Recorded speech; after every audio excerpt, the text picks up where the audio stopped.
बिहार की 14.25 करोड़ की जो आबादी है वो भी जानती है कि भाई तेजस्वी ही हैं जो बिहार को संभाल सकते हैं।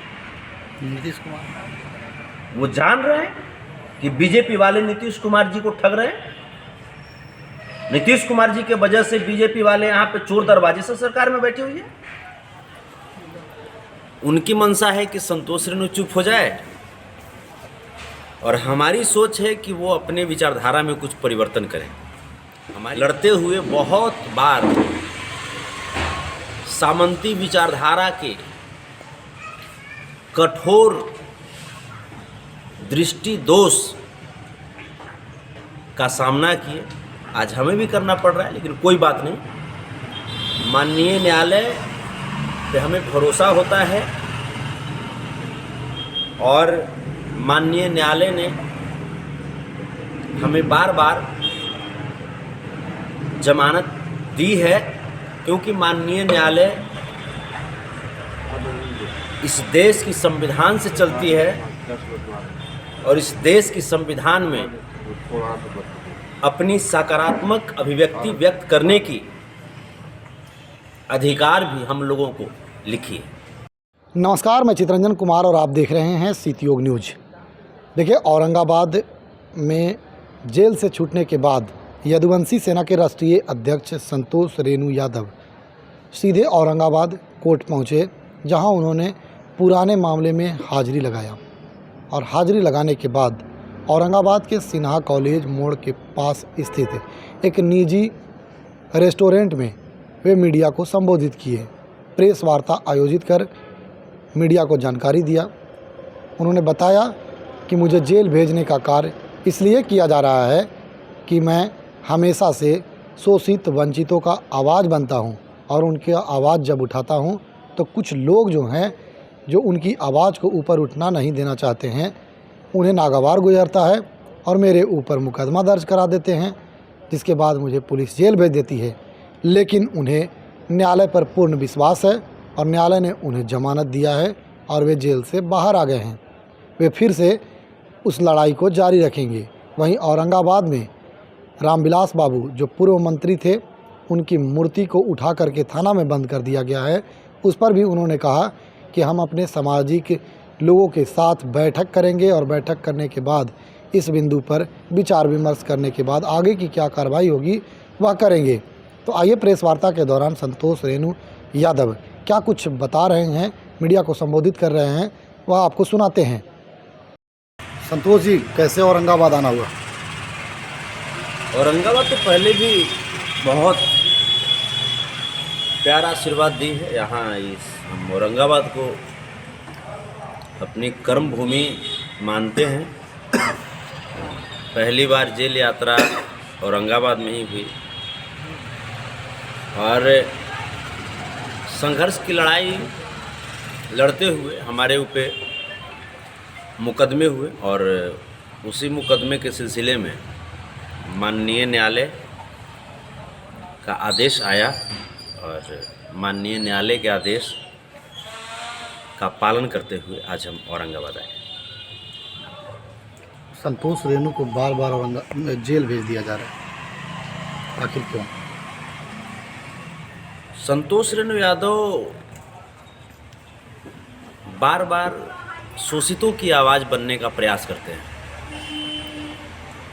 और यही बात सामंती विचारधारा को मानने वाले लोग बर्दाश्त नहीं कर पा रहे हैं।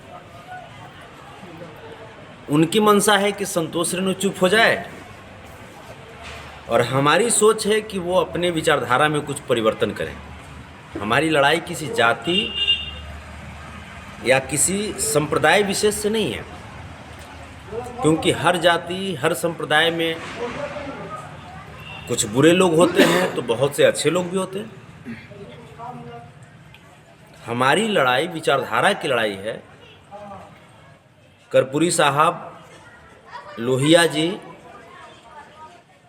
उनके पहले बाबा साहब भीमराव अंबेडकर जी, महात्मा गांधी जी, उनके बाद देखें तो हम जिनको भगवान मानते हैं, परमादरणीय श्री लालू प्रसाद यादव जी, जिस विचारधारा के तहत शोषितों, वंचितों, मजलूमों, गरीबों की लड़ाई को लड़ते हुए बहुत बार सामंती विचारधारा के कठोर दृष्टि दोष का सामना किए। आज हमें भी करना पड़ रहा है, लेकिन कोई बात नहीं। माननीय न्यायालय पे हमें भरोसा होता है और माननीय न्यायालय ने हमें बार बार जमानत दी है, क्योंकि माननीय न्यायालय इस देश की संविधान से चलती है और इस देश की संविधान में अपनी सकारात्मक अभिव्यक्ति व्यक्त करने की अधिकार भी हम लोगों को लिखी है। औरंगाबाद में मूर्ति विवाद चल रहा है। पूर्व मंत्री रामविलास बाबू की मूर्ति जो स्थापित की गई थी, उसे अभी थाने में कैद कर दिया गया है। उसको लेकर संतोष रेणु यादव का क्या राय है? ये मामला अभी जब हम औरंगाबाद आए हैं तो मेरे संज्ञान में आया है और इसको लेकर के हम एक सामाजिक बैठक करेंगे, क्योंकि श्रद्धेय रामविलास बाबू हमारे लिए प्रेरणा स्रोत रहे हैं। उनके द्वारा तय किए गए रास्ते हमारे लिए बहुत महत्वपूर्ण है। हमें उनके रास्ते पे चलनी चाहिए और कोशिश करनी चाहिए कि औरों को भी ये बतलाएं कि उनके आदर्श क्या थे, उनके व्यक्तित्व क्या थे। मूर्ति नहीं अब तक अगर स्थापित की जाती है तो अगला कड़ी क्या होगा?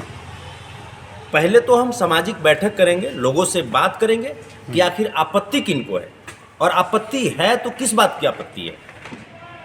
अगर वो लोग अपनी बात रखते हैं तो हम भी समझेंगे कि आखिर बात क्या है। अगर वो लोग बेवजह अगर रोकते हैं हमारे पुरोधा की प्रतिमा को स्थापित करने में, तो फिर और भी लोग हैं, इसके आगे भी हैं लोग जो समाज को सींचना जानते हैं, समाज को सींचते हैं और समाज को कष्ट से निकालना भी जानते हैं। हम लोग संवैधानिक तरीके से, कानूनी तरीके से हम लोग आगे कदम बढ़ाएंगे। तेजस्वी जी मुख्यमंत्री बनेंगे? बिल्कुल, उनके जैसा अभी तो हमें बिहार में कोई दिखाई नहीं दे रहा। वो व्यक्ति जिन्होंने जो वादा किया था 17 महीने के शासनकाल में, नौकरी देने का, रोजगार देने का, शिक्षा जगत में बच्चों को प्रोत्साहित करने का, खेल जगत में बच्चों को प्रोत्साहित करने का, एक रेंगते हुए बिहार को विकसित बिहार बनाने का उन्होंने जो संकल्प लिया था, उस संकल्प के साथ वो कार्य कर रहे थे। तो ये सब लोग जानते हैं, आप तमाम मीडिया वाले बंधु भी जानते हैं, और जो बिहार की 14.25 करोड़ की जो आबादी है वो भी जानती है कि भाई तेजस्वी ही हैं जो बिहार को संभाल सकते हैं। नीतीश कुमार के बेटा भी एंट्री मार रहे हैं। बिल्कुल, क्यों नहीं मारना चाहिए। हम उनका स्वागत करेंगे, बड़े भाई हैं। वो जान रहे हैं कि बीजेपी वाले नीतीश कुमार जी को ठग रहे हैं। नीतीश कुमार जी के वजह से बीजेपी वाले यहाँ पे चोर दरवाजे से सरकार में बैठी हुई है। तो जाहिर सी बात है, नीतीश कुमार जी ने जो कद हासिल किया है, एक कहावत है, बापे पूत प्राप्त घोड़ा न कुछ तो थोड़ा थोड़ा, कुछ तो गुण होगा निशांत जी में। तो बिल्कुल हम उनका स्वागत करते हैं। बिहार में बाबा का दौर शुरू हो गया है। पूरी दुनिया में बाबा का दौर रहा है। बाबा तो पूरी दुनिया में घूम घूम करके देशवासियों के लिए पावन पवित्र संविधान लिखे। तो ये बिहार में नहीं, पूरी दुनिया में बाबा साहब भीमराव अम्बेडकर जी का दौर रहा है। आप जिस बाबा की बात कर रहे हैं, हम उस बाबा की बात नहीं कर रहे हैं। बागेश्वर बाबा आ रहे हैं। अभी औरंगाबाद में ही श्री श्री रविशंकर जी आए हैं और कुछ दिनों में आरएसएस वाले मोहन भागवत भी आ रहे हैं। तो क्या ये लोग अपने आप को बाबा साहब भीमराव अम्बेडकर से ऊपर मानते हैं क्या? हम तो ओरिजिनल वाले बाबा को पूजते हैं, उनको भगवान मानते हैं। ये लोग तो चेला हो सकते हैं, तो हम तो उनको बाबा मानते हैं। चुनावी साल में आ रहे हैं।